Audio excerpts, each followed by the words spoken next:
जरा सोचिए, स्कूल में जो ब्याज का लंबा चौड़ा फॉर्मूला रटाया गया, क्या हो अगर वो असल में एक जाल हो। एक ऐसा जाल जो एग्जाम हॉल में हमारा सबसे कीमती खजाना यानी हमारा समय बर्बाद करने के लिए बनाया गया हो। तो आज हम यही करने वाले हैं। उन पुराने धीमे तरीकों को हटाकर हम कुछ ऐसे तेज स्मार्ट तरीके सीखेंगे जिनसे ये मुश्किल लगने वाला टॉपिक एक मजेदार पहेली जैसा बन जाएगा। ये सवाल काफी दिलचस्प है। अक्सर ऐसा ही होता है, हमें लगता है कि जो सिखाया गया है बस वही एक तरीका है। लेकिन कम्पिटिटिव एग्जाम्स की दुनिया में, जहां हर सेकंड की गिनती होती है, क्या वो लंबा रास्ता हमें मंजिल तक पहुंचाएगा या बीच रास्ते में ही थका देगा? तो चलिए उस पुरानी सोच को चुनौती देते हैं।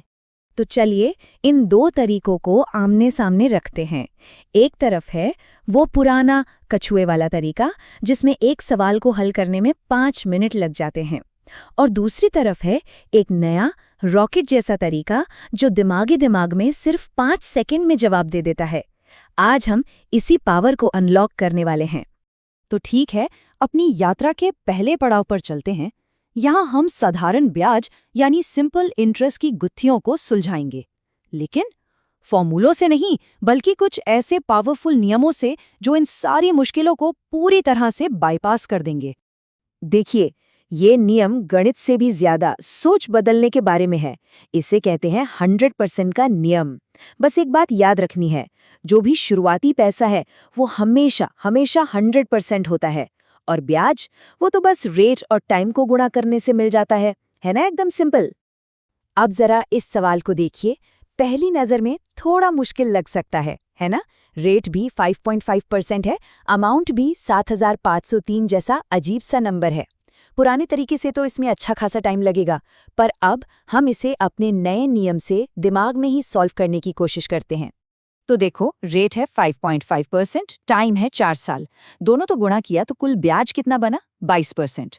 अच्छा, हमारा प्रिंसिपल तो हमेशा 100% होता है, तो टोटल अमाउंट कितना हो गया? 100 + 22 यानी 122%। अब बस इतना सोचना है कि अगर 122% की वैल्यू 7503 रुपए है, तो 100% की क्या होगी? सिंपल, और जवाब आ गया 6150 रुपए। देखा, कुछ ही सेकंड में बिना किसी फॉर्मूले के। यही तो इस दिमागी नक्शे का कमाल है। चलिए अब एक और आम जाल की तरफ बढ़ते हैं, जिसमें अक्सर लोग फंस जाते हैं। सवाल आता है कि पैसा 5 गुना हो गया, और दिमाग तुरंत सोचता है कि ब्याज 5 गुना है। लेकिन क्या ये सच है? यहीं पर टोटल अमाउंट और असल में कमाए गए ब्याज के बीच का फर्क समझना जरूरी है। इसका सीक्रेट है N-1 का नियम। समझिए, जब पैसा 5 गुना हुआ तो उन 5 हिस्सों में से एक हिस्सा तो वो था जो शुरू में लगाया गया था, है ना? वो तो अपनी ही रकम थी। तो असल कमाई यानी नेट इंटरेस्ट सिर्फ 4 हिस्से हुए। हमेशा उस शुरुआती एक हिस्से को घटाना याद रखना है। और अब हम अपनी इस खजाने की खोज में एक बहुत ही जरूरी चौराहे पर आ गए हैं। इस चौराहे का नाम है चक्रवृद्धि ब्याज यानी कंपाउंड इंटरेस्ट। यहाँ की खास बात यह है कि हर सवाल को हल करने के लिए एक ही औजार काम नहीं आता। असली स्मार्टनेस इसी में है कि ये पहचाना जाए कि किस सवाल के लिए कौन सा रास्ता सबसे तेज है। सिंपल और कंपाउंड इंटरेस्ट में फर्क समझना हो तो ऐसे समझिए। सिंपल इंटरेस्ट एक सीधी बराबर सीढ़ी जैसा है, हर कदम एक जैसा। लेकिन कंपाउंड इंटरेस्ट वो एक घुमावदार, तेजी से ऊपर जाती सीढ़ी है, या फिर एक पहाड़ से लुढ़कती बर्फ की गेंद की तरह है, जो हर चक्कर में बड़ी और तेज होती जाती है। क्यों? क्योंकि इसमें ब्याज के ऊपर भी ब्याज मिलता है। तो अब बारी है कंपाउंड इंटरेस्ट की तिजोरी का ताला खोलने की, और इसके लिए हमारे पास 3 मास्टर चाबियां हैं। ये इतने पावरफुल विजुअल मेथड हैं कि किसी भी कंपाउंड इंटरेस्ट के सवाल को चुटकियों में हल कर देंगे। तो पहली मास्टर चाबी, रेशियो मेथड। ये 16 जैसी डरावनी दिखने वाली दरों के लिए तो जादू है। बस रेट को फ्रैक्शन में बदलो, जैसे 16 बन गया 1/6। इसका सीधा मतलब है 6 रुपए 1 साल में 7 रुपए बन जाते हैं। और अगर 3 साल का हिसाब चाहिए तो बस दोनों का क्यूब कर दो। 6 का क्यूब 216, 7 का क्यूब 343। बस हो गया सवाल हल। अब आती है मेरी personal favourite technique, tree method. ये तरीका ब्याज की पूरी कहानी को तस्वीर की तरह साफ कर देता है। देखिए, सबसे ऊपर है प्रिंसिपल P, उससे 2 बराबर शाखाएं निकलती हैं A और A। ये है पहले और दूसरे साल का सिंपल इंटरेस्ट। और फिर ध्यान से देखिए, पहले वाले ए से एक छोटी सी शाखा और निकलती है बी। ये बी क्या है? ये है पहले साल के ब्याज पर मिला ब्याज। और इस ट्री मेथड का सबसे बड़ा आहा मोमेंट अब आता है। अगर सवाल में 2 साल के कंपाउंड और सिंपल इंटरेस्ट का डिफरेंस पूछा जाए तो कुछ भी अलग से कैलकुलेट करने की जरूरत ही नहीं है। वो जो छोटा सा बी ब्लॉक था ना, बस वही जवाब है, सीधा सीधा, और इससे बहुत टाइम बचता है।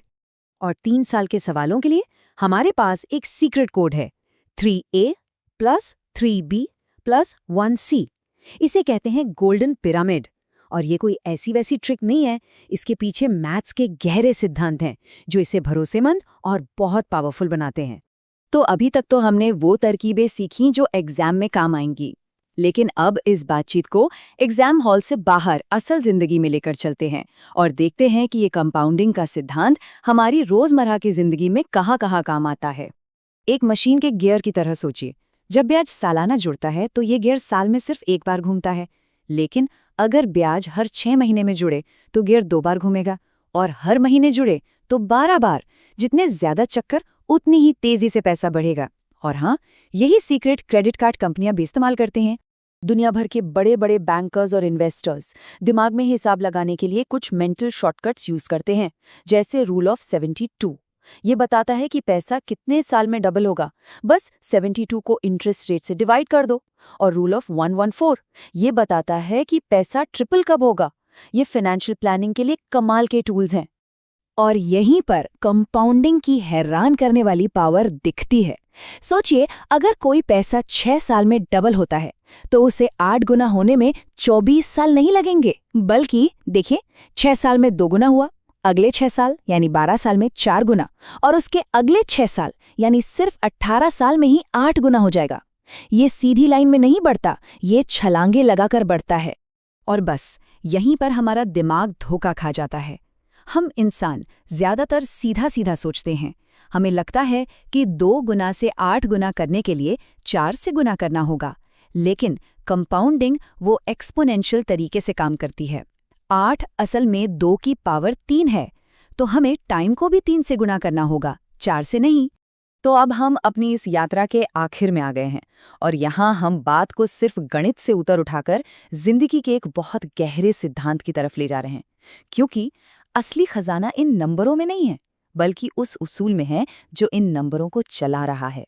एक सवाल जो हमें रुक कर सोचने पे मजबूर करता है, क्या ये कंपाउंडिंग का शक्तिशाली सिद्धांत जो छोटी सी शुरुआत को बहुत बड़े नतीजों में बदल देता है, क्या वो सिर्फ बैंक बैलेंस और इन्वेस्टमेंट तक ही सीमित है, या फिर इसका इस्तेमाल कहीं और भी हो सकता है? इस नंबर को देखिए, 37.8। ये मैथ्स का एक चौंकाने वाला नतीजा है।